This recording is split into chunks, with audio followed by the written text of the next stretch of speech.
So I ain't tried it since Our then. pineal gland is larger than the third eye, which is a gland in the middle of your brain. It actually shrinks.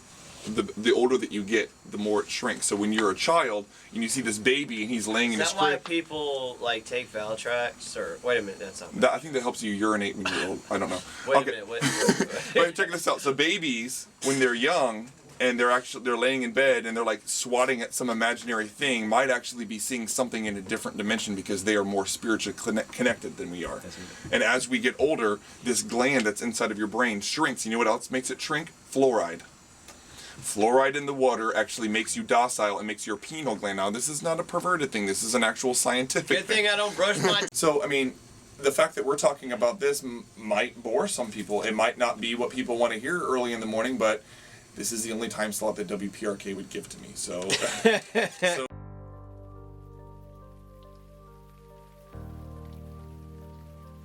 I'm a truth seeker, meaning that I look back at history and reveal truths to myself that have been covered up by history books, the media, and the way that I've been programmed my whole life. Well, I continue to seek the truth because I want to be awake and aware.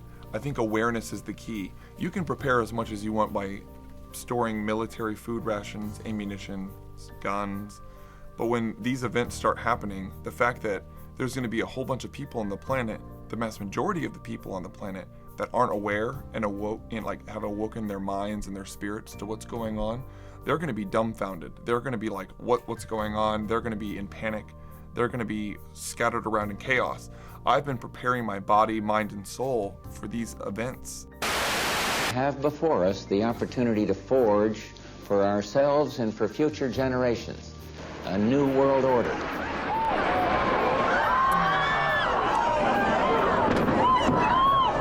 There is a chance for the President of the United States to use this disaster to carry out what his father, a phrase his father used, I think, only once, and hasn't been used since, and that is a new world order. A new world is emerging.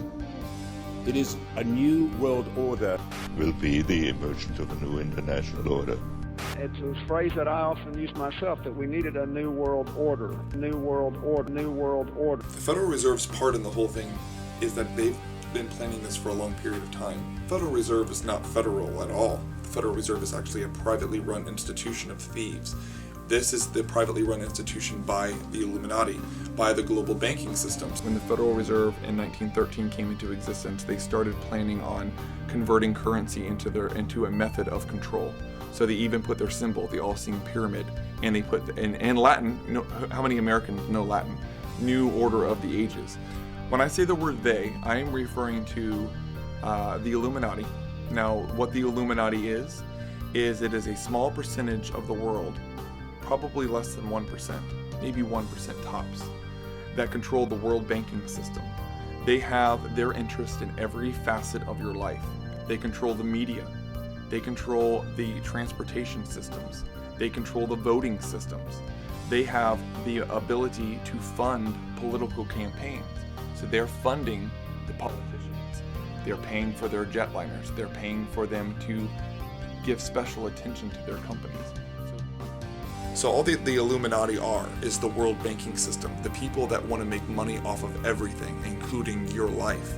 And they hid themselves in secret societies otherwise known as the Freemasons, the Skull and Bones, the Scroll and Key, the Trilateral Commission, the Council of Foreign Relations, and the Bilderberg Group. These are organizations where they meet during summits like the G8 and G20 summits and talk about things like world domination. You may not have heard of it, but some say Bilderberg is secretly trying to take over the world. John F. Kennedy, being a real patriot, tried to do away with the Federal Reserve. He tried to expose the fact that these secret societies were doing this behind closed doors and that all the information and documentation about what they have done was completely concealed from the people for long periods of time. Him trying to expose that was the reason why he was really shot. For we are opposed around the world by a monolithic and ruthless conspiracy that relies primarily on covert means for expanding its sphere of influence. It is a system which has conscripted vast human and material resources into the building of a tightly knit, highly efficient machine that combines military, diplomatic, intelligence, economic, scientific, and political operations. Its preparations are concealed, not published. Its mistakes are buried, not headlined. Its dissenters are silenced, not praised. No expenditure is questioned, no rumor is printed, no secret is revealed. Well, the false flag operation to the elite is, if there isn't an enemy to fight, you have to create one. So during the time of JFK's administration, Cuba was going to be considered the enemy. Now, this general, L.L. Lemonster is his name. He was a 4-star general and the head of the Joint Chiefs of Staff. What he did is he came up with this document called the Northwoods document. With the Northwood documents, the fact that the Northwood documents said specifically that they wanted civilian aircraft to fly into buildings and they were going to blow up boats that they knew that college students would be on spring break enjoying their time. This isn't something that we made up. This is not a theory. This is some hard factual information that these people have tried to do this before, and what's going to stop them from trying to do it again? False flag operations are done to inflict the government's agenda onto people. It's to control the economy, it's to control war, it's to even send America into war. The first false flag operation that sent our current generation into war was Pearl Harbor. The second one that led up to Desert Storm was the Oklahoma City bombings. And the third one was the first attack on the World Trade Center, which happened during George Herbert Walker Bush's administration, where an Egyptian terrorist was offered $1 million by the FBI to put a bomb on one of the columns of one of the towers and bring it down. It did not get the death toll. False flag operations have to have a large death toll. It has to pull on people's heartstrings. It has to get people afraid so that they're willing to pick up their guns. They're willing to go fight for the cause. Kind of like when Hitler burnt down the Reichstag. He blamed it on the Communist Party when in fact he was a communist himself and he was the one that planned it himself.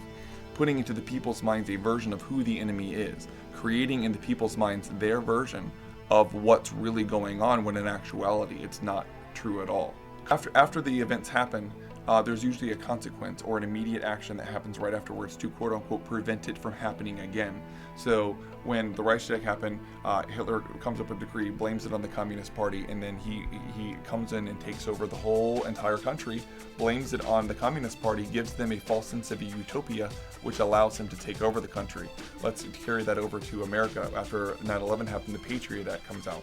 So they're blaming the fact that we didn't have enough surveillance on these people. We didn't have enough know-how of where they were being trained, their cell phone calls, their emails. We could have monitored and controlled people a little bit more to prevent this event from happening. So they come up with the Patriot Act that allows them to start monitoring people longer, reading their emails, cell phone calls, text messages, and things like that to quote-unquote prevent it from happening again, when in actuality they're the ones that did it themselves to pass that act. I think that it's so important to get the information out because there's so many people out there that are hungry. They know that something is wrong. They feel in their spirit like they're being lied to. Like if you go to a person on the street and ask them, hey, do you think that the government lies to you? Sure I do. Yeah, they lie to you all the time. They lie to you about why they're taxing you. They lie to you about what's going on in the war in Afghanistan. They lie to you about this, NASA, this, that, secret things, government conspiracy, blah, blah, blah. Everybody has the acceptance that yes, there's something going on, but how far do you want to follow the wormhole?